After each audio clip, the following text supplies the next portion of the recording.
So is there like a series of commands that you go through to turn them on from like, I'm thinking about Mike Tyson, right? Getting into a ring. Yeah. And he would tell these stories of like, yeah, you know, when I was in the dressing room, I'd be a normal human. And then once I start swaying and punching the wall and warming up, I just turn into an animal. Yeah. And I was like, wow, that's really scary, the thought of Mike Tyson as an animal. Right, But yeah, is there like a series of commands you give them to turn them on? Like if you were at home and it's just in chill mode and my kids are over there playing and then you hear, you know, somebody break the glass of the back window, what happens for him to get stimulated and turn into aggressive dog? Yeah, so like it's more, again, like the dogs really understand context, right? There are things that I would say within the sport to like be like, oh, like watch him, you know, or I can give him a command to like go and run up and bark but not bite.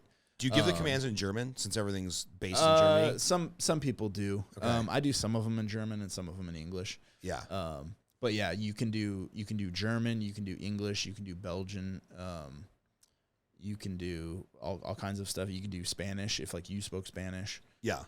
Because the idea is like if you tell a dog to attack somebody else and he knows all of his commands in German and I'm yelling him in English to stop, he won't stop because that's not the command he knows, right? That dog don't give a shit whether you know the words or not. You know what I mean? These dogs know how to work, and a good dog, they're not listening to the guy that they're biting. It doesn't matter if you know the magic words. It's not like that, you know. Oh, people think like, oh, you're gonna like, I'm gonna come and control your dog because I know your words. It's like, no, you're not. You don't have the relationship with my dog. You don't have the understanding of what we're doing. Yeah. He doesn't know you. You know what I mean? If I gave you the leash and said, hey, you know, go with them, like, yeah, you could work him and he would listen for you. Some dogs won't, but like my dog would. Yeah. But if me and you were fighting, like my dog's not gonna stop because you're asking him to stop. Yeah, you know? dog's ripping my leg off. My Yeah. calf is gone. Yeah. So like, but if I was like in the house and like I heard a noise, I would just kind of act suspicious, and he would pick up. I'd be like, "What is that?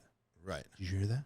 And like he switches on fast because like I have had that happen before, right? In like in an old house that I was at, it was in kind of a sketchy neighborhood, and I actually had like a temp break in a couple times, but while I was gone, but one time like we heard a noise or whatever, there was a big bang, something outside, and I'm like, "What is that?" And he like got up and he starts like low crawling almost like a panther. Yeah. And like when it's dark in the house and he's all black, dude, it is scary. Like I'm like, okay, he's gonna go, and I'm like, go see. And he like ran out there. He's like super confident. That's a huge thing too. Is like genetics in dogs. It's super important, right? It controls so much of what's going on there and why they do things. And there's dogs that just don't have confidence, right? Poor breeding. A lot of things can go on where dogs become super nervy, anxious, all these things. And that's why they do so much testing when they're doing people for sport or people for military and working dogs, police dogs, all that. They go through rigorous testing to test the dog to see what the genetics are, because they can do all the training in the world, but if the genetic baseline isn't there, the dog will fold under pressure. You know what I mean? Just like people too. So this is like the classic nature versus nurture, right? If you had to assign a percentage, like I'm gonna go get a mutt at the pound to like come stay at my house, not attack my kids, but be a little, you know, skeptical of anybody walking near the property line.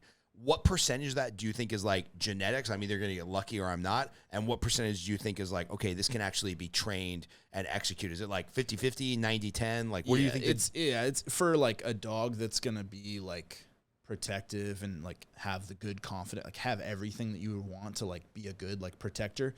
It's super, super genetic. You know what I mean? Yeah. Like my dog, with how he is and who he is, he could just have gone to like a family and not done any training, and they just like feed him cookies and hang out with him. And if somebody broke in the house, I guarantee that dog would nuke somebody. Right. Like just how he is and how confident he is and his natural kind of curiosities and desires. Like like almost nothing startles him, right? Yeah. He can hear a noise, or if he hears fireworks or a gunshot, and he just kind of like, what is that? Like he's like assessing it.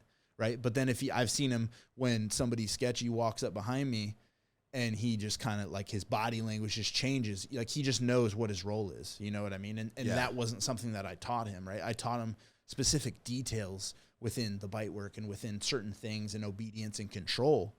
But everything was in him to do all of this stuff. Right. So it's super, super genetic. Right. You're not going to take a dog that doesn't have the genetics for it and do like super fancy good training. It doesn't matter. Right. Yeah. The dog will just fold under pressure. Somebody comes in and they come running at you. That dog's going to tuck tail and run. Yeah. You know? So can you get genetically lucky with mutts, or is it have to go with a purebred dog? For sure. Okay. Yeah, so you could pick something up at like a kennel or a mixed breed, and it's like the dog's either going to have the potential to be a superstar or not. Yeah. Yeah, for sure. We're not that. Hey, this quick interruption is brought to you by me, Scott Groves, the host of the On the Edge podcast. This podcast is brought to you by me. I'm a loan officer who can help you with a mortgage in all 50 states across the United States. I also coach loan officers. So if you are a home buyer who's looking to get a mortgage, if you're a realtor who's looking to partner with an awesome loan officer, or if you're a loan officer looking for coaching, get in touch with me. It's those sources of revenue that allow us to produce this podcast and get out a new episode to you every week for the last couple of years. So if you're looking for a mortgage, if you're looking for a mortgage lender to partner with, or you're looking for a mortgage coach, I'm your guy. Now back to your regularly scheduled programming.